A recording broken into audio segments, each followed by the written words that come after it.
Não é difícil a gente encontrar mulheres que se queixam de bexiga caída, não é verdade? Você já ouviu falar nesse termo, né? Hoje eu convidei a Edine Kitahara, que é fisioterapeuta, para falar do prolapso, que é o nome correto para bexiga caída. Boa tarde, Edine, tudo bem? Boa tarde, Fer, tudo bom? Tudo jóia. Edine, o prolapso é o nome correto para bexiga caída, né? Isso. Mas assim, a gente fala bexiga caída, o que é a bexiga caída? Na verdade, o prolapso são os órgãos pélvicos que estão protuberantes para fora, né? Na verdade, não é só a bexiga que pode cair. Ah, tá. É o nome mais popular, mas Entendi. o intestino também pode vir a fazer uma protuberância para fora, a bexiga, o útero, né? Que são os prolapsos. Existe uma idade que é mais comum isso acontecer, Edine? Então, na verdade, assim, pode acontecer em qualquer idade, mas com o passar do tempo, acima dos 40 anos, e principalmente depois dos 60, 70 anos, é mais comum, a incidência é maior ainda. Por quê? Então, são várias causas, assim. Uma das principais causas são a gestação em si, devido ao peso, porque o que acontece? Esse peso nos órgãos, bexiga, no útero, intestino, fazem o quê? Faz estiramento do ligamento, faz enfraquecimento da musculatura do assoalho pélvico, né? O períneo. Então, essa obesidade é um dos fatores. Problemas, assim, na menopausa, né? A questão hormonal também interfere. Excesso de peso, de pegar coisas pesadas, tosse crônica, constipação, porque você faz muita pressão abdominal. Então, você faz toda aquela força para fora, né? Tosse crônica pode Tosse causar crônica um prolapso? também. Porque a tosse, o que acontece? Faz toda aquela força, né, empurrar a bexiga, os órgãos para fora. Então, pode acontecer de fazer esse estiramento muscular. Verdade, inclusive a gente até já falou sobre incontinência urinária, quando as pessoas tossem ou espirram, né, que realmente faz uma força nesses órgãos todos, né. Você falou da gestação, tem algo a ver com parto normal ou não? É a gestação em si mesmo? A gestação em si, ela, né, quando ganha muito peso, aquelas grávidas que ganham peso excessivo, a gestação em si já pode prejudicar.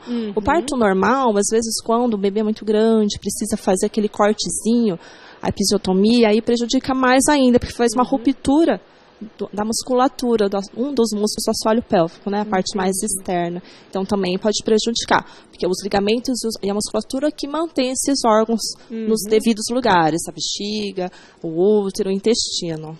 A gente tem umas fotos que você trouxe pra gente, né, Edine? Vamos colocar essas fotos pra gente ilustrar bem o que é o prolapso. Essa primeira que a gente tá vendo aí, o que é? A cistocele, né? Então, o que acontece? Ali a bexiga, ela tá indo lá, aquela protuberância para fora. Na verdade, o que a gente vai ver para fora não é a bexiga, é a parede da vagina, né? Que é a vagina. Então, a bexiga, ela empurra a parede vaginal, que fica essa protuberância. Mas ali a cistocele é quando a bexiga que está caindo lá na protuberância externa. Tá? A retocele, quando é o reto, parte posterior. Entendi. A protuberância para fora. Então não é o órgão que sai, ele empurra a parede da vagina. Isso, quando a gente for ver, não vai ver a bexiga em si, né, o útero, mas a parede vaginal, que a gente vai enxergar essa protuberância. Entendi. E o terceiro ali? A enterocélia é a parte do intestino mesmo. Ali é o retocélio do reto e a parte do intestino. Entendi. Ô, Edine, quais são os mais comuns, né? Os sintomas disso daí, do prolapso? Bom, o prolapso, o principal sintoma é quando a paciente senta, ela sente um incômodo, quando tosse, ela sente que parece que tem uma bola, um incômodo, um desconforto. Na relação sexual também gera um desconforto. Quando tem um prolapso de um grau mais elevado, de um grau 2 a 3, então ela já tem essa protuberância permanente. Quando é um grau 1, então quando tosse, faz um movimento de esforço, você sente aquele leve, que sai alguma coisa, uma bola, um desconforto. Entendi. Então, é só um desconforto ou dói também? Pode doer também. Dói porque isso daí deve ficar em atrito com a roupa íntima, com a calcinha, enfim. Isso, no grau mais elevado, né? No grau 3, no grau 4, já sente dor. Então ali a gente está vendo o prolapso de primeiro grau. Isso, né? Que é um grau leve, né? Tá. O primeiro e segundo grau. Isso. Dá para ser tratado só com a fisioterapia? Então, a fisioterapia tem um bom resultado, um ótimo resultado, principalmente no primeiro grau, que é um grau leve. Então, assim, a gente consegue trabalhar a musculatura, fortalecer e manter esse órgão na posição correta. É um prolapso que a gente pode chamar de comum? É um prolapso leve e comum. Não é, a incidência é grande. Muitas mulheres têm esse prolapso. Isso, acima dos 40 anos, geralmente 20% das mulheres já tem um grau de prolapso leve. Tá, e o sintoma de um prolapso leve? Geralmente a paciente vai sentir na hora de tossir, que tem aquele incômodo, parece que está saindo alguma coisa, mas volta. Entendi. Então, aquele leve desconforto. Já no grau 3, vamos colocar a fotinha de novo para a gente ver o grau 3, aí já está para fora. Já fica exteriorizado. Não fica assim, querendo sair, entra e sai. Fica já permanente para fora. Então, o paciente, a hora vai se limpar, sente que tem uma protuberância, uma bola, uma sensação, vai sentar, parece que está sentando em uma bola, aquele desconforto permanente, que é um grau mais elevado. E tem cirurgia, então o paciente precisa procurar um médico, precisa relatar, porque tem a fisioterapia nos casos mais leves, mas também tem a cirurgia em grau 2 a 3. E na fisioterapia, no caso, se o paciente percebeu num grau 1 ou 2, quais ferramentas que vocês usam? Como é que é feita a fisioterapia para um problema desse? Bom, primeiro a gente vai fazer uma avaliação bem feita e a gente tem alguns recursos que são utilizados, principalmente para os prolapsos. Nós temos os pesários, são os cones vaginais, que como se fosse pesos mesmo, de musculação, né?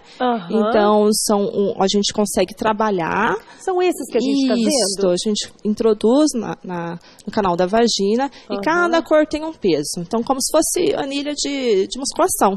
A gente vai graduar essa força para a paciente conseguir manter esse cone como se fosse uma musculação, trabalhar essa musculatura, tá?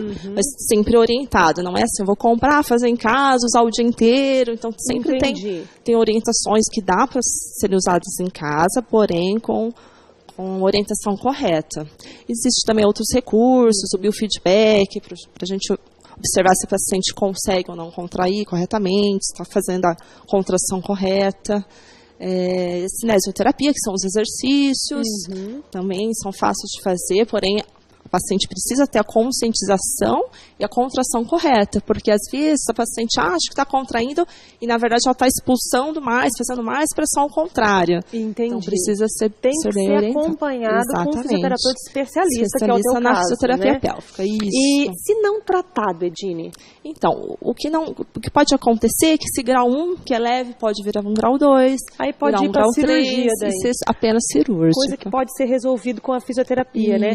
Quanto tempo, mais ou menos, de fisioterapia para resolver um grau 1, por exemplo? Então, vai depender muito de paciente para paciente. Por exemplo, se ela é obesa, o peso interfere. Se ela é alérgica, tem tosse crônica, interfere. Se ela é constipada, faz muita força para evacuar, interfere. Então, são vários fatores que vão interferir no tratamento. Mas o importante é a gente conscientizar as mulheres que estão em casa passando por esse problema de que tem tratamento se procurado rápido, né? Exatamente. Sem precisar de cirurgia, minha linda. Procura um fisioterapeuta capacitado, né? Que daí vai fazer os exercícios, tudo certinho, acompanhado e não vai ter problema nenhum com isso. Né? Vai ficar curada, né? Obrigada, viu, Edine? Eu que agradeço, Obrigada Fernanda. mesmo, querida. Obrigada.